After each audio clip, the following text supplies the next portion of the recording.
साथियों, इस समय हमारे साथ सीधे लाइव जुड़े हुए हैं संजय तिवारी जी।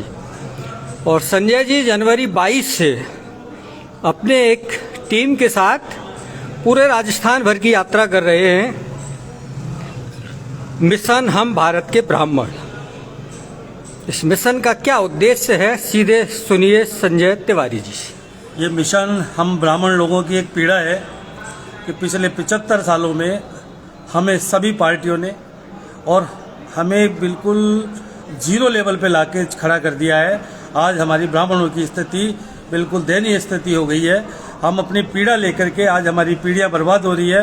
हम अपनी पीढ़ी जो 3 पीढ़ियां तो हमारी बर्बाद हो चुकी है, चौथी पीढ़ी को बचाने के लिए हमने एक मिशन का गठन किया और उस मिशन को लेकर के हम पूरे राजस्थान में हम लोग यात्राएं कर रहे हैं और समाज के लोगों से, पूरे समाज के लोगों से हम लोग बैठ करके बातें करते हैं। और अब हमने कहा कि अगर हमारा इतना पतन हुआ है तो हमारी मांग भी एक बड़ी होनी चाहिए और अब हमें अपना हक दिलाने के लिए हमें एक तो ब्राह्मण मुख्यमंत्री और एक 70 सीटों पे हमारे एमएलए और हमारा जो 59 सीटों पर सन 1952 और 1957 के चुनावों में आरक्षित सीटों पर 2 कैंडिडेट लड़ने का अधिकार था, जिस पर एक आरक्षित वर्ग का कैंडिडेट लड़ा करता था, एक सामान्य वर्ग से लड़ा करता था। लेकिन 1961 में अध्यादेश ला करके इन्होंने हमारा वो हक हमारे से छीन लिया।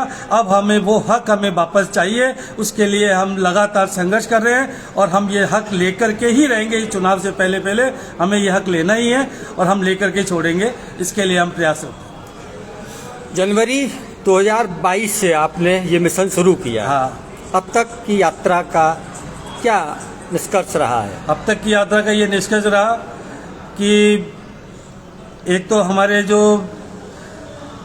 एक बीजेपी ने प्रदेश अध्यक्ष हमें दिया, एक हमारे घनश्याम तिवारी जी को राज्यसभा में भेजा, ये हमारे इस मिशन की है। उसके अलावा हमने पहले इस राजस्थान में काम करने से पहले हमने यूपी में भी हमने करीब 25 उसमें मीटिंगें करी थी और यूपी में भी हमें उप मुख्यमंत्री हमें मिला और 8 मंत्री हमें इसी मिशन की देन है, जिसकी वजह से हमें 8 मंत्री मिले। 2023 चल रहा है, अप्रैल का महीना है, दिसंबर में चुनाव होने हैं। तब तक क्या आपका और इन राजनीतिक दलों के समक्ष?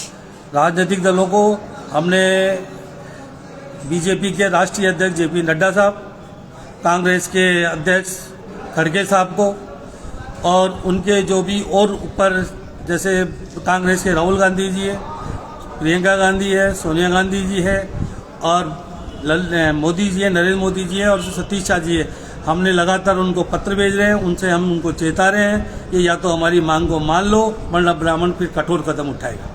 क्या कठोर कदम ये उठाएगा कि हम इन 59 सीटों पर हम ज़्यादा से ज़्यादा फिर नोटा का प्रयोग करेंगे। हम किसी भी दल में नहीं रहेंगे। 59 जो आरक्षित सीटें हैं, हाँ जी, उनकी बात कर रहे हैं आप। बिल्कुल। तो आप इन पर चाहते क्या हैं कि तो इन पर हम ये चाहते हैं कि जो हमारा अधिकार था उस 59 सीटों में, जो हमारा 1961 से पहले का हमारे को अधिकार था कि इस सीटों पे हमारे भी कैंडिडेट लड़ता था, जो हमारे समाज का भी उत्थान हो।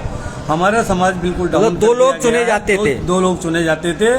उस अधिकार को हमारा पुनः बहाल किया जाए, ये हमारी मांग है कि हमें भी हमारा एक कैंडिडेट जो हमारा सुन सके, हमारा दुख दर्द समझ सके, हमें भी अपना एक कैंडिडेट हमारे को होना चाहिए, एक एमएलए हमारा भी होना चाहिए। इस छोटी सी बातचीत के लिए, सार्थक संवाद के लिए आपने समय निकाला, बहुत बहुत धन्यवाद।